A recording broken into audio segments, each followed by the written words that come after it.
ಎಲ್ಲರಿಗೂ ನಮಸ್ಕಾರ. ಮೊಟ್ಟ ಮೊದಲಿಗೆ ಭಾಳ ಸಂತೋಷ ಆಗ್ತದೆ. ನನಗೆ ಹೊರಗಡೆಗೆ ಮಧು ಬಂಗಾರಪ್ಪ ಅಂತ ಹೇಳಿ ಪರಿಚಯ ಆಗಿದ್ದು ಬಂಗಾರಪ್ಪ ಅವ್ರ ಮಗನಾಗ ಒಂದು ಕಡೆಗಾದರೆ ಇನ್ನೊಂದು ಚಿತ್ರರಂಗದಿಂದ. ಅದಕ್ಕೆ ನಾನು ವಿಶೇಷವಾಗಿ ಚಿತ್ರರಂಗದವರ ಅಧ್ಯಕ್ಷರಿದ್ದಾರೆ, ಎಲ್ಲ ಹಿರಿಯರಿದ್ದಾರೆ, ನಾನು ಹೆಸರು ತಗೊಳ್ಳೋದಕ್ಕೆ ಹೋಗೋದಿಲ್ಲ. ಭಾಳ ಸಂತೋಷ ಆಗುತ್ತೆ. ನಾನು ಯಾಕೆಂದರೆ ಎಲ್ಲ ರಾಜಕೀಯ ಮಕ್ಕಳು ಚಿತ್ರರಂಗದಲ್ಲಿ ಹೆಸರು ತಗೊಳ್ಳೋದು ಸ್ವಲ್ಪ ಕಷ್ಟ, ಭಾಳ ಕಷ್ಟ ಆಗ್ತದೆ. ಆದರೆ ಮಧು ಬಂಗಾರಪ್ಪ ಇವತ್ತು ಕೂಡ ಆ ಹೆಸರು ತೊಗೊಂಡಿದ್ದೀನಿ. ಅದಕ್ಕೆ ನನಗೆ ಚಿತ್ರರಂಗದ ಎಲ್ಲ ನೋಡಿದಾಗ ಖುಷಿ. ಈಗ ಅರ್ಜೆಂಟಾಗಿ ಒಂದು ಫಿಲಮ್ ಪ್ರೊಡಕ್ಷನ್ ಮಾಡಬೇಕು ಅಂತ ಆಸೆ. ಈ ಚುನಾವಣೆ ಆದ ತಕ್ಷಣ ಗ್ಯಾರಂಟಿ 100 ಸ್ಟಾರ್ಟ್ ಮಾಡ್ತೀನಿ. ಯಾಕಂದರೆ ಅದು ನನ್ನ ಪ್ಯಾಷನ್ ಇತ್ತು. ಬಟ್ ರಾಜಕಾರಣಕ್ಕೆ ಬಂದ ಮೇಲೆ ಕೆಲವು ಮರ್ತೋಗ್ಬಿಡ್ತೀವಿ, ನಾವು ಏನು ಮಾಡೋದಕ್ಕಾಗೋದಿಲ್ಲ. ರಾಜಕಾರಣನೇ ಹಾಗೆ ಇರ್ತದೆ ಕೆಲಸದೇ. ಆದರೆ ನಾವು ಪ್ರೊಡಕ್ಷನ್ ಸ್ಟಾರ್ಟ್ ಮಾಡ್ತೀನಿ, ಯಾಕೆಂದರೆ ಅವಶ್ಯಕತೆ ಇದೆ. ಭಾಳ ಹೆಮ್ಮೆ ಅನಿಸುತ್ತೆ ಇವತ್ತು ಗೀತಕ್ಕವ್ರನ್ನ ಚಿತ್ರರಂಗದ ವತಿಯಿಂದ ಎಲ್ಲ ಪ್ರೊಡ್ಯೂಸರ್ಸ್, ಯಾಕೆಂದರೆ ಎಲ್ಲರಿಗೂ ಹೊಟ್ಟೆಗೆ ಅನ್ನ ಬೇಕು. ಫಿಲಮ್ ಇಂಡಸ್ಟ್ರಿಯಲ್ಲಿ ಅನ್ನ ಕೊಡೋರು ಯಾರು ಅಂದರೆ ಪ್ರೊಡ್ಯೂಸರ್ಸು, ಅನ್ನದಾತರು ದೊಡ್ಡವ್ರು ಹೇಳ್ತಾರೆ. ಅದಕ್ಕೆ ಅನ್ನದಾತರು ಇವತ್ತು ಮತದಾರರಿಗೆ ಮನವಿ ಮಾಡ್ತಾರಂತ ಹೇಳಿದರೆ ಅದು ಗೀತಕ್ಕವರಿಗೆ, ನನ್ನ ಅಕ್ಕಂಗೆ. ಅದಕ್ಕೆ ನಿಮಗೆ ವಿಶೇಷವಾಗಿ ನಾನು ಗೌರವವನ್ನು ಮತ್ತು ಧನ್ಯವಾದಗಳನ್ನು, ಕೃತಜ್ಞತೆಗಳನ್ನು ನಾನು ಹೇಳಲಿಕ್ಕೆ ಇಷ್ಟಪಡ್ತೀನಿ. ವೇದಿಕೆ ಮೇಲೆ ನಮ್ಮ ಬಾಬಾ ಶಿವರಾಜ್ ಕುಮಾರ್ ಅವರು ಇದ್ದಾರೆ, ಅವರಿಗೂ ಕೂಡ ಗೌರವ ಕೊಟ್ಟು ಇಲ್ಲಿ ಬಂದಿರತಕ್ಕಂಥ ಎಲ್ಲ ಸ್ನೇಹಿತರು, ಮಾಧ್ಯಮ ಮಿತ್ರರೇ, ನಾನು ಒಂದೆರಡು ವಿಚಾರನ ಹೇಳಿ ಭಾಳ ಆದಷ್ಟು ಬೇಗ ಮುಗಿಸ್ತೀನಿ. ಯಾಕೆಂದರೆ ರಾಜಕಾರಣದೊಳಗೆ ಸ್ವಲ್ಪ ನಮಗೆ ಕಮ್ಮಿ ಮಾತಾಡೋದು ಸ್ವಲ್ಪ ಭಾಳ ಕಷ್ಟ. ಅದು ಇತ್ತೀಚಿನ ದಿನಗಳಲ್ಲಂತೂ ಇನ್ನೂ ಜಾಸ್ತಿ ಕಷ್ಟ, ನೀವು ಅನುಭವಿಸ್ಬೇಕಾಗತ್ತೆ. ಯಾಕೆಂದರೆ ಮೈಕ್ ಕೊಟ್ಬಿಟ್ಟಿದ್ದೀರಿ, ನಾನು ಏನು ಮಾಡೋಕ್ಕಾಗಲ್ಲ. ಆದರೆ ಏನು ಮಾತಾಡ್ತೀನಿ ಸಮಯ ಪ್ರಜ್ಞೆಯಲ್ಲಿ ಭಾಳ ಕಮ್ಮಿಯಲ್ಲಿ ಮಾತಾಡ್ತೀನಿ. ಮೊದಲೇದಾಗಿ ಮುಂಚೆ 2014ರಲ್ಲಿ ಗೀತಾ ಶಿವರಾಜ್ ಕುಮಾರ್ ಅವ್ರು ನಿಂತಿದ್ರು, ಬೇರೆ ಪಕ್ಷದಲ್ಲಿದ್ವಿ. ಅದು ಬೇರೆ ಒತ್ತಡನೂ ಕೂಡ ಇತ್ತು. ಯಾಕೆಂದರೆ ನಾನು ನಮ್ಮ ತಾಯಿಯವ್ರಿಗೆ ಹುಷಾರಿರಲಿಲ್ಲ. ಯಾಕೆಂದರೆ ಸುಮಾರಷ್ಟು ವಿಚಾರಗಳು ನಿಮಗೆ ಯಾರಿಗೂ ಗೊತ್ತಿಲ್ಲದೆ ಇರ್ತಕ್ಕಂಥ ವಿಚಾರ. ಗೀತಕ್ಕವರು ಒಪ್ಕೊಂಡಿರೋ ದಿವಸ ನಾನಿಲ್ಲಿರಲಿಲ್ಲ. ಗೀತಕ್ಕ ಮತ್ತು ಶಿವಣ್ಣವರು ನಮ್ಮ ತಾಯಿಯವ್ರನ್ನ ಭೇಟಿ ಮಾಡೋಕ್ಕೆ ಬಂದಿದ್ದರು. ನಮ್ಮ ತಾಯಿಯವರಿಗೆ ಆ ಸಂದರ್ಭದಲ್ಲಿ ಆರೋಗ್ಯದ ಸ್ಥಿತಿ ಸರಿ ಇರಲಿಲ್ಲ. ಆದರೆ ಆ ಸಂದರ್ಭದಲ್ಲಿ ಮಾಧ್ಯಮದಲ್ಲಿ ಏನಾಗ್ತದೆ, ಯೂಶಲಿ ಯಾರು ಆಗ್ತಾರೆ, ಈಗಲೂ ಕೂಡ ಮಧು ಬಂಗಾರಪ್ಪ ನಿಲ್ತಾರ, ಗೀತಾ ಶಿವರಾಜ್ ಕುಮಾರ್ ನಿಲ್ತಾರೆ, ಇನ್ಯಾರೋ ನಿಲ್ತಾರೆ ಅಂತಲೇ ನಿಮಗೆಲ್ಲ ಮನಸ್ಸಲ್ಲಿತ್ತು.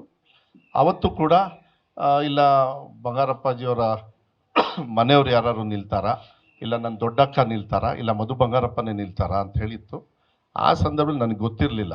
ಶಿವಣ್ಣ ಗೀತಕ್ಕ ಅಮ್ಮನ ಭೇಟಿ ಮಾಡೋಕ್ಕೆ ಬಂದಿದ್ದರು, ಅವ್ರ ಆರೋಗ್ಯನ ವಿಚಾರಿಸೋದಕ್ಕೆ. ಅಮ್ಮ ಕೇಳ್ತಾರೆ ನಮ್ಮ ತಾಯಿಯವರು, ಇಲ್ಲ ಎಲ್ಲರೂ ಪೇಪರಲ್ಲೆಲ್ಲ ಹೆಸರು ಹಾಕ್ತಾ ಇದ್ದಾರೆ, ನಂದು ಹಾಕ್ತಾ ಇದ್ದಾರೆ ಅಂದರೆ ಅಮ್ಮಂದು, ಮತ್ತು ಗೀತಕ್ಕಂದು ಹಾಕ್ತಾ ಇದ್ದಾರೆ, ಮತ್ತು ಮಧುದು ಹಾಕ್ತಾ ಇದ್ದಾರೆ. ಈಗ ಮಧು MLA ಆಗಿದ್ದಾನೆ, ಮತ್ತು ಅವನೇ ನಿಂತ್ಕೊಬಿಡ್ತಾನೆ, ಮತ್ತು ಏನು ಅಂಥೇಳಿ. ಶಿವಣ್ಣ ಗೀತಕ್ಕವರೆಲ್ಲ ಇಲ್ಲ ಏನು ಪರವಾಗಿಲ್ಲ, ಗೀತಕ್ಕ ನಿಲ್ಲೋದ್ರೆ ನಿಲ್ಲಿ. ಅದು it was a fraction of second, it was just fraction of ಸುಮ್ಮನೆ. ಯಾಕೆಂದರೆ ಶಿವಣ್ಣವರಲ್ಲಿ ಆ ಹೃದಯದಲ್ಲಿ ಆ ಕಲ್ಮಶನೇ ಇಲ್ಲ ಶಿವಣ್ಣವರಿಗೆ ಯಾವತ್ತೂ ಕೂಡ. ಯಾಕೆಂದರೆ ಆವಾಗ ಸ್ವಲ್ಪ ಮಾಧ್ಯಮದಲ್ಲಿ ಬೇರೆ ಬೇರೆ ಮಾತುಗಳು ಬಂತು, ಶಿವಣ್ಣವ್ರ ಅಭಿಮಾನಿಗಳಿರ್ಬೋದು, ಬೇರೆಯವರು ಕೂಡ. ಯಾಕೆಂದರೆ ಅಲ್ಲಿಗೆ ನಾನು ಮಾತಾಡೋ ಹಕ್ಕು ನನಗಿರೋದಿಲ್ಲ, ಅದು ಶಿವಣ್ಣವ್ರಿಗೆ ಹಿಂದೆ ಇರ್ತದೆ. ನಾನು ಶಿವಣ್ಣವ್ರವ್ರಿಗೂ ಗೀತಕ್ಕ ಶಿವಣ್ಣ ನನ್ನ ಲೈನ್ ಕ್ರಾಸ್ ಮಾಡೋಕ್ಕಾಗಲ್ಲ ನಾನು ಆ ಕಡೆಗೆ. ಆದರೆ ಅವರು ಆ ಸಂದರ್ಭದಲ್ಲಿ ಒಪ್ಕೊಂಡ್ರು. ನಾನು ಆ ಸಂದರ್ಭದಲ್ಲಿ ಹೇಳಿದೆ ಗೀತಕ್ಕ ಅವರಿಗೆ, ಇಲ್ಲ ಸ್ವಲ್ಪ ಕಷ್ಟ ಇದೆ ಆದರೂ ಕೂಡ ಅಂಥೇಳಿ. ಅವಾಗ ಒಂದು ಮಾತು ಹೇಳಿದರು, ಸೋಲಿಲ್ಲದ ಸರ್ದಾರ ಅಂತ ಹೇಳಿದರು. ಆದರೆ ನಾನು ನೆನ್ಪು ಮಾಡಿಕೆ, ಯಾಕೆಂದರೆ ನಾವು ಯಾವತ್ತೂ ಕೂಡ ಕೆಲವು ವಿಚಾರನ ಮುಚ್ಚುಮರೆ ಮಾಡಬಾರ್ದು. ಬಂಗಾರಪ್ಪಾಜಿಯವರು ಅವ್ರ ಜೀವನದಲ್ಲಿ ಲಾಸ್ಟ್ ಚುನಾವಣೆ ಸೋಲ್ತಾರೆ. ಕಾರಣ ನಾನು ಇಲ್ಲಿ ಚರ್ಚೆ ಮಾಡೋಕ್ಕೆ ಹೋಗಲ್ಲ, ಚುನಾವಣೆ ಅಖಾಡದಲ್ಲಿ ಚರ್ಚೆ ಮಾಡ್ತೀನಿ. ಯಾಕೆಂದರೆ ಮಾಡಬೇಕಾಗ್ತದೆ, ಯಾಕೆಂದರೆ ಈ ವೇದಿಕೆನ ಅದಕ್ಕೆ ಯೂಸ್ ಮಾಡ್ಕೊಳ್ಳೋದಿಲ್ಲ. ಬಂಗಾರಪ್ಪ ಅವ್ರನ್ನ ಇವತ್ತು ಮನೆಯಲ್ಲೂ ಕೂಡ ಪಕ್ಷಾತೀತವಾಗಿ, ಜಾತ್ಯತೀತವಾಗಿ ನೆನ್ಪು ಮಾಡ್ಕೊಳ್ತಾರೆ, ಇಡೀ ರಾಜ್ಯದಲ್ಲಿ ನೆನ್ಪು ಮಾಡ್ಕೊಳ್ತಾರೆ. ಇವತ್ತು ಬಂಗಾರಪ್ಪಾಜಿಯವರು ಜೀವಂತವಾಗಿದ್ದಾರೆ ಅಂತ ಹೇಳಿದ್ರೆ ಅವ್ರು ಕೊಟ್ಟಿರ್ತಕ್ಕಂಥ ಕಾರ್ಯಕ್ರಮಗಳಲ್ಲಿ ಇಡೀ ರಾಜ್ಯದಲ್ಲಿ, ಅದು ಫ್ರೀ ಕರೆಂಟ್ ಪಂಪ್ ಸೆಟ್ಟಲ್ಲಿ ಮೋಸ್ಟ್ಲಿ ನೀವೆಲ್ಲ ತೋಟ ಇದೆ ಅಂದರೆ ಅಲ್ಲಿಗೆ ಫ್ರೀ ಕರೆಂಟ್ ಅಂದರೆ ಅದು ಬಂಗಾರಪ್ಪ ಅವರ ಕೊಡುಗೆ. ಆಶ್ರಯ ಮನೆ ಈ ಥರ ಬೇಕಾದಷ್ಟು ಇದ್ದಾವೆ, ನಾನು ಹೆಚ್ಚು ಚರ್ಚೆ ಮಾಡೋದಕ್ಕೆ ಹೋಗೋದಿಲ್ಲ. ಆ ಸಂದರ್ಭದಲ್ಲಿ ಗೀತಕ್ಕ ನಿಲ್ಲಬೇಕಾಯ್ತು. ಅವಾಗ ಹೇಳಿದ್ಲು ಗೀತಾ, ನಾನು ಹೇಳಿದೆ ಸ್ವಲ್ಪ ಕಷ್ಟ ಆಗುತ್ತೆ, ಯೋಚನೆ ಮಾಡು, ನೀನು ಹಚ್ಕೊಳಕ್ಕೆ ಹೋಗಬೇಡ ಅಂತ. ನಮ್ಮ ದೊಡ್ಡಕ್ಕನೂ ಇದ್ದರು ಹಾಲಲ್ಲಿ, ನಾನು ನೀನು ಸುಜಾತಕ್ಕ ಕೂತ್ಕೊಂಡಿದ್ವಿ. ಅವಾಗಳು ಒಂದೇ ಮಾತು ಹೇಳಿದ್ಲು, ಮಾಮ ಅಂತೀವಿ ನಮ್ಮ ತಂದೆಯವರಿಗೆ, ಮಾಮನ ಕೊನೆ ಸೋಲ್ಕಿಂತ ದೊಡ್ಡದೇನೋ ನನ್ನ ಸೋಲು ಅಂದ್ಲು. ನಾನೇನು ಹೇಳೋಕ್ಕಾಗಲಿಲ್ಲ. ಸರಿ, ಆ ಕಡೆಗೆ ಬಂದ್ವಿ. ನಿಂತ್ಕೊಂಡ್ವಿ. ಒಳ್ಳೆ ಆಶೀರ್ವಾದ ಮಾಡಿದರು, ಗೆಲ್ಲಕ್ಕಾಗಲಿಲ್ಲ ಚುನಾವಣೆ. ಅದಾದ ಮೇಲೆ ನಾನು ಕೂಡ ಚುನಾವಣೆಯಲ್ಲಿ ನಿಂತೆ. ಮತ್ತು ನಾನು ವಿಧಾನಸಭೆಯಲ್ಲಿ ಸೋತೆ 2019ರಲ್ಲಿ. ಎಂ ಪಿ ಎಲೆಕ್ಷನಲ್ಲಿ 2 ಸತಿ ನಿಂತೆ, ಮತ್ತೆ ಸೋಲನ್ನು ಅನುಭವಿಸಿ ಮತ್ತೆ ಸೋಲು. 8 ಸತಿಯಲ್ಲಿ ಸುಮಾರು ಗೀತಕ್ಕನ ಲೆಕ್ಕ ಸೇರಿದರೆ ನಾನು ಗೆದ್ದಿದ್ದು ಚಿನ್ನಪ್ಪಮ್ಮ 2 ಸತಿ, ಸೋತಿದ್ದು 6 ಸತಿ. ಆದರೆ as A leader Madhu Bangarappa ಇವತ್ತವರೆಗೂ ಸೋತಿಲ್ಲ, ನಾಳೆನೂ ಸೋಲೋದಿಲ್ಲ. ಅದನ್ನು ಮಾತ್ರ ಗ್ಯಾರಂಟಿ. ಯಾಕಂದರೆ ಅದನ್ನು ಕಾಪಾಡ್ತಾನೆ. ಚುನಾವಣೆಯಲ್ಲಿ ಮಾತ್ರ ಒಬ್ಬ ಸೋಲ್ತಾನೆ. ಚುನಾವಣೆಯಲ್ಲಿ ಕಾರಣಗಳು ಬೇಕಾದಷ್ಟು ಇರ್ತವೆ.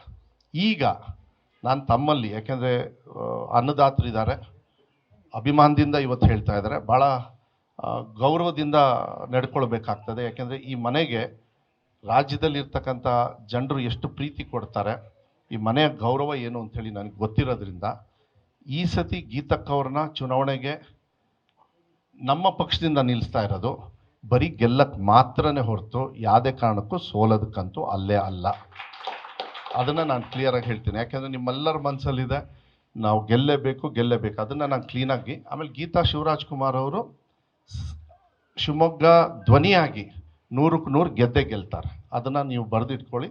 ಅದನ್ನು ಯಾವುದೇ ಕಾರಣಕ್ಕೂ ಈ ಸತಿ ಯಾರು ಏನೇ ಬಂದು ಎಷ್ಟೇ ತಿಪ್ಪರ್ಲಾಗ ಹೊಡೆದ್ರೂ ಅವರ ಗೆಲುವನ್ನು ನಿಲ್ಲಿಸೋದಕ್ಕಾಗೋದಿಲ್ಲ. ನಾವು ಅವ್ರನ್ನ ಗೆಲ್ಸ್ಕೊಂಬರ್ತಕ್ಕಂಥ ಜವಾಬ್ದಾರಿಯನ್ನು. ಮತ್ತು ಗೆದ್ದ ಮೇಲೆ ಅವರೇ ಆ ಕ್ಷೇತ್ರವನ್ನು ನೋಡ್ತಾರೆ ಹೊರತು ನಾನು ಮೀಡಿಯೇಟ್ರ್ ಅಲ್ಲ. ನಿನ್ನೆ ಭಾಷಣ ಮಾಡಿ ಬಂದಿದ್ದೀನಿ ನಮ್ಮ ಲೀಡರ್ಸಿಗೆ.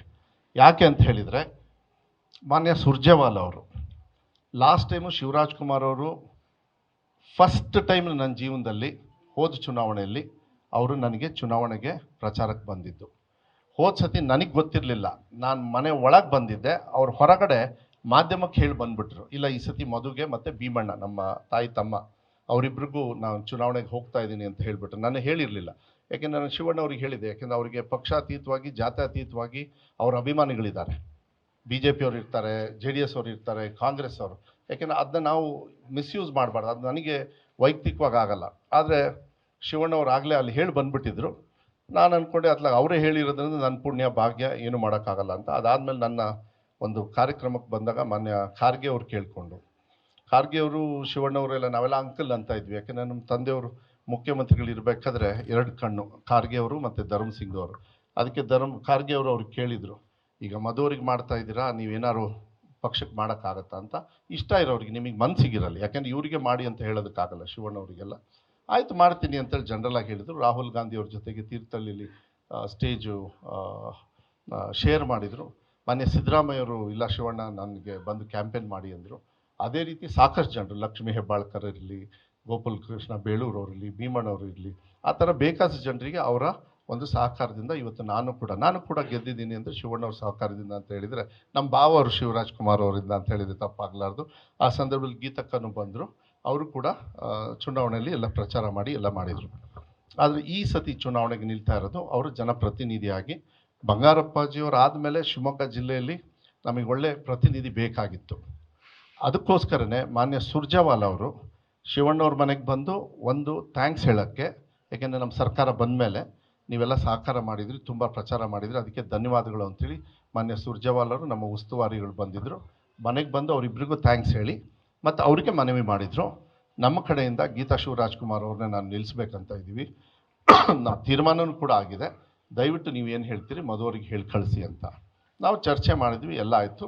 ಪಕ್ಷ ಅನೌನ್ಸ್ ಮಾಡಲಿ, ನಾವು ಕೇಳೋದು ಬೇಡ. ಯಾಕೆಂದರೆ ಅನೌನ್ಸ್ ಮಾಡಿದ್ಮೇಲೆ ಆಯಿತು ಅಂತ. ಯಾಕೆಂದರೆ ಗೀತಕ್ಕವರು ಶಿವಣ್ಣವರೇ ಹೇಳ್ತಾರೆ ಏನಂದರೆ, ಫಸ್ಟು ಅವಳು ಬಂಗಾರಪ್ಪ ಅವ್ರ ಮಗಳು, ಅವಳೊಂಥರ ಮಗನೇ ಆ್ಯಕ್ಚುಲಿ. ಹಂಗೆ ನೋಡಿದ್ರೆ ನಾನು ಅವಳು ಭಾಳ ಇದರಲ್ಲೇ ಬಂದಿರೋದು, ನಾವೆಲ್ಲ ಬೆಳೆದಿರೋ ರೀತಿ ನೋಡಿದ್ರೆ ಅವಳು ಒಂಥರ ಆ ರೀತಿಯಲ್ಲೇ.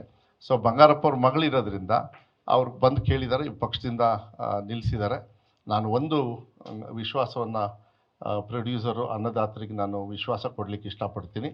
ಏನು ರಾಜಕಾರಣದೊಳಗೆ ಗೆದ್ದಾದಮೇಲೆ ಜನರ ಸೇವೆ ಏನು ಮಾಡಬೇಕು ಅದನ್ನು 100ಕ್ಕೆ 100 ನಿಮ್ಮ ಅಭಿಮಾನ, ನಿಮ್ಮ ವಿಶ್ವಾಸ ಏನಿವತ್ತು ಗೀತಕ್ಕವರಿಗೆ ಆ ಬೆಂಬಲವನ್ನು ಸೂಚಿಸಿದ್ರಿ, ನಿಮಗೆ 100ಕ್ಕೆ 100 ಅವರು ಒಳ್ಳೆ ಜನಪ್ರತಿನಿಧಿಯಾಗಿ ನಿಮ್ಮ ವಿಶ್ವಾಸ ಮತ್ತು ಗೌರವವನ್ನು ಉಳಿಸ್ತಕ್ಕಂಥ ಕೆಲಸವನ್ನು ಸಂಸದರಾಗಿ ಜೂನ್ 4ನೇ ತಾರೀಕು ಗೆದ್ದು ಆ ಕೆಲಸವನ್ನು 100ಕ್ಕೆ 100 ಮಾಡ್ತಾರೆ. ಆ ವಿಶ್ವಾಸವನ್ನು ನಾವು ತಗೊಳ್ತೀವಿ. ನಾನೊಬ್ಬ ಸಚಿವನಾಗಿ, ಯಾಕೆಂದರೆ ನಾನು ಇಲ್ಲಿ ನಿಂತ್ಕೊಂಡಿದ್ದೀನಿ ಅಂದರೆ ಶಿಕ್ಷಣ ಸಚಿವ, ಇಡೀ ರಾಜ್ಯದಲ್ಲಿ ಭಾಳ ದೊಡ್ಡ ಇಲಾಖೆ ನಂದು. ಸುಮಾರು 76,000 ಶಾಲೆ ಬರುತ್ತೆ. ನಾನು ಫಸ್ಟ್ ಟೈಮ್ ಮಿನಿಸ್ಟ್ರು. ಈಗ 9 ತಿಂಗಳು ಮಾತ್ರ ಆಗಿದೆ ನಾನು ಮಿನಿಸ್ಟ್ರ್ ಆಗಿ. 9 ತಿಂಗಳು 10 ತಿಂಗಳು ಆಗ್ತಾ ಬಂತು. 76,000 ಶಾಲೆಗಳಿದ್ದಾವೆ. 1,20,00,000 ಮಕ್ಕಳು ನನ್ನ ಇಲಾಖೆಯಲ್ಲಿ ಓದ್ತಾ ಇದ್ದಾರೆ. ಬರೀ 4 ಲಕ್ಷ ಸರ್ಕಾರಿ ನೌಕರಿದ್ದಾರೆ. ಸರ್ಕಾರನ 3 ಭಾಗ ಮಾಡಿದರೆ 1 ಭಾಗ ನಂದು. 37,000 ಕೋಟಿ ಖರ್ಚು ಮಾಡ್ತಾ ಇದ್ವಿ ಹೋದ ವರ್ಷ. ಈ ಸತಿ ಮಾನ್ಯ ಸಿದ್ದರಾಮಯ್ಯ ಅವರು 44,417 ಕೋಟಿ ನನ್ನ ಇಲಾಖೆಗೆ ಹೈಯೆಸ್ಟ್ ದುಡ್ಡು ಕೊಟ್ಟು ವಿಶ್ವಾಸವನ್ನು ಇಟ್ಟು ಕೆಲಸ ಮಾಡ್ತಾರೆ. ಅದು ನನಗೆ ಭಾಳ ಹೆಮ್ಮೆ ಅನಿಸುತ್ತೆ, ಖುಷಿ ಅನಿಸುತ್ತೆ. ನನ್ನ ಗೆಲುವು ಸಂದರ್ಭದಲ್ಲೂ ಕೂಡ ಗೀತಕ್ಕ ಬಂದು ನೀನಾಗಲೇ ಮಿನಿಸ್ಟ್ರ್ ಆಗಿದೆಯಾ, ಇಂಥದ್ದನ್ನ ಅನುಷ್ಠಾನ ಮಾಡು ಅಂಥೇಳಿ ನಾನು ಗೆದ್ದಿರೋ ದಿವಸನೇ ನಾನು ಮಿನಿಸ್ಟ್ರ್ ಆದಮೇಲೆ ಅವತ್ತೇ ವೇದಿಕೆ ಮೇಲೆ ಹೇಳಿದ. ಅವಳು ಹೇಳಿದ ಈಗಾಗಲೇ ಅನುಷ್ಠಾನ ಮಾಡಿಬಿಟ್ಟಿದ್ದೀನಿ. ಇಬ್ಬರ ಅಕ್ಕನೂ ಒಂದೊಂದು ಕೇಳ್ಕೊಂಡಿದ್ರು. ಅವರಿಬ್ಬರದು ಕೂಡ ಅವ್ರು ಏನಂದರೆ ಅರ್ಥ ನಾನು ಯಾಕೆ ಹೇಳ್ತಾ ಇದ್ದೀನಿ ಅಂದರೆ, ಗೆಲ್ಲೋದು ಸೋಲೋದು ಅಧಿಕಾರ ಬರುತ್ತೆ ಹೋಗುತ್ತೆ ಎಲ್ಲ. ಅಧಿಕಾರ ಸಿಕ್ಕಾಗ ಸೇವೆ ಮಾಡಬೇಕು ಅನ್ನೋದು ಮನೋಭಾವನೆ ಇರಬೇಕಾಗತ್ತೆ. ಅಧಿಕಾರ ತಗೊಂಡು ದುರಾಂಕಾರದಿಂದ ಇರ್ತಕ್ಕಂಥದ್ದಲ್ಲ, ಇಲ್ಲ ಬೇರೆ ಬೇರೆ ಹಾದಿಗೆ ಹೋಗ್ತಕ್ಕಂಥದ್ದಲ್ಲ. ಅದನ್ನು ನಾನು ವಿಶ್ವಾಸ ಕೊಡ್ತೀನಿ. ಏಕೆಂದರೆ ನನಗೆ ತುಂಬ ಗೊತ್ತು. ಏಕೆಂದರೆ ಗೀತಕ್ಕವರು ಶಿವರಾಜ್ ಕುಮಾರ್ ಅವರ ಧರ್ಮಪತ್ನಿ. ಅವರ ಹಿಂದೆ ಇರ್ತಕ್ಕಂಥ ಪ್ರೀತಿ, ವಿಶ್ವಾಸ, ಗೌರವವನ್ನು ಯಾವುದೇ ಥರದ ಚ್ಯುತಿ ಬರದೇ ಇರ್ತಕ್ಕಂಥ ರೀತಿಯಲ್ಲಿ ಒಳ್ಳೆ ರಾಜಕಾರಣವನ್ನು ಗೀತಾ ಶಿವರಾಜ್ ಕುಮಾರ್ ಅವರು ಮಾಡ್ತಾರೆ. ಬಂಗಾರಪ್ಪಾಜಿಯವರ ಹೆಸರನ್ನು ಉಳಿಸ್ತಾರೆ, ಶಿವರಾಜ್ ಕುಮಾರ್ ಅವ್ರ ಹೆಸರನ್ನು ಉಳಿಸ್ತಾರೆ, ನಿಮ್ಮ ವಿಶ್ವಾಸವನ್ನು ಕೂಡ ಉಳಿಸ್ತಾರೆ. ಆಮೇಲೆ 100ಕ್ಕೆ 100 ಶಿವಮೊಗ್ಗ ಜಿಲ್ಲೆಯಲ್ಲಿ ಅತಿ ಹೆಚ್ಚಿನ ಮತದಲ್ಲಿ. ಆಮೇಲೆ ಗೀತಕ್ಕವ್ರನ್ನ ನಿಲ್ಲಿಸ್ತಾ ಇರೋದು ನಾವು ಗೆಲ್ಲಕ್ಕೆ ಮಾತ್ರನೇ ಹೊರತು ಬೇರೆದಲ್ಲ. ಮತ್ತೆ ನಾನು ಪದೇ ಪದೇ ಹೇಳ್ತಾ ಇದ್ದೀನಿ, ಅವ್ರು ಗೆಲ್ತಾರೆ. ಅವರೇ ಸ್ವಂತ ಶಕ್ತಿ ಮೇಲೆ ಅವರು ಕೆಲಸವನ್ನು ಕೂಡ ಮಾಡ್ತಾರೆ. ನಮ್ಮ ಶಿವಮೊಗ್ಗ ಜಿಲ್ಲೆ ಮಾತ್ರ ಅಲ್ಲ, ನಮ್ಮ ಇಡೀ ರಾಜ್ಯದ ಧ್ವನಿಯಾಗಿ ಪಾರ್ಲಿಮೆಂಟಲ್ಲಿ ನಮ್ಮ ಧ್ವನಿಯಾಗಿ ಇರ್ತಾರೆ. ವಿಶೇಷವಾಗಿ ನಿಮ್ಮ ಏನು ಫಿಲಮ್ ಇಂಡಸ್ಟ್ರಿಗೂ ಕೂಡ ಅವ್ರ ಧ್ವನಿಯಾಗಿರ್ತಾರೆ. ನಾನು ಕೂಡ ಹೆಸರು ಮತ್ತು ನಾನು ಕೂಡ ನಮ್ಮ ಮೇಯ್ನ್ ಬ್ರೆಡ್ ಆ್ಯಂಡ್ ಬಟರ್ ಏನು ಅಂತ ಹೇಳಿದರೆ, ನನಗೂ ಕೂಡ film industry, Akash audio studio ಇವತ್ತು ಕೂಡ ಅದು ಶಾಶ್ವತವಾಗಿರ್ತದೆ ನನಗೆ ಗೊತ್ತಿದೆ. ಮತ್ತು ಅದನ್ನು ಬೆಳೆಸ್ಬೇಕು. ಮತ್ತೆ ಮಧ್ಯ ಸ್ವಲ್ಪ ನಾನು ರಾಜಕಾರಣಕ್ಕೆ ಬಂದು ಬೇರೆ ಬೇರೆ ಇದೆ. ಆದರೆ ಆ ಗೌರವವನ್ನು ಉಳಿಸ್ಕೊಳ್ತಕ್ಕಂಥ ಕೆಲಸವನ್ನು ನಾವು ಮಾಡ್ತೀವಿ. ಮತ್ತು ವಿಶೇಷವಾಗಿ ನನ್ನ ಅಕ್ಕನಿಗೆ ನೀವು ಸಪೋರ್ಟ್ ಮಾಡ್ತಾ ಇದ್ದೀರಾ, ಸಹಕಾರ ಕೊಡ್ತಾ ಇದ್ದೀರಾ. ನಮ್ಮ ಕಾಂಗ್ರೆಸ್ ಪಕ್ಷದಿಂದ ನಿಮಗೆ ವಿಶೇಷವಾಗಿರ್ತಕ್ಕಂಥ ಧನ್ಯವಾದಗಳನ್ನು ಎಲ್ಲ ನಮ್ಮ ನಿರ್ಮಾಪಕರ ಸಂಘದ ಎಲ್ಲರಿಗೂ ಕೂಡ. ಅವರು ಯಾಕಂದರೆ ನಿರ್ಮಾಪಕರು ಅಂತ ಹೇಳಿದರೆ ಅವರೊಂಥರ ದೇವ್ರ ಸ್ಥಾನದಲ್ಲಿ ಇರೋದ್ರಿಂದ ಅವರಿಗೆ ವಿಶೇಷವಾಗಿರ್ತಕ್ಕಂಥ ಗೌರವವನ್ನು ಕೊಡಲಿಕ್ಕೆ ಇಷ್ಟಪಡ್ತೀನಿ. ನಿಮ್ಮ ಏನು ಸಹಕಾರಕ್ಕೆ ಕೈ ಮುಗಿದು ಧನ್ಯವಾದಗಳನ್ನು ಕೂಡ ಈ ಸಂದರ್ಭದಲ್ಲಿ ಹೇಳಿ ನನ್ನ ಮಾತನ್ನು ಮುಗಿಸ್ತೇನೆ. ನ್ಯೂಸ್ ಫಸ್ಟ್, ನಿರ್ಭೀತಿಯಿಂದ ನಿಮ್ಮ ಪರವಾಗಿ.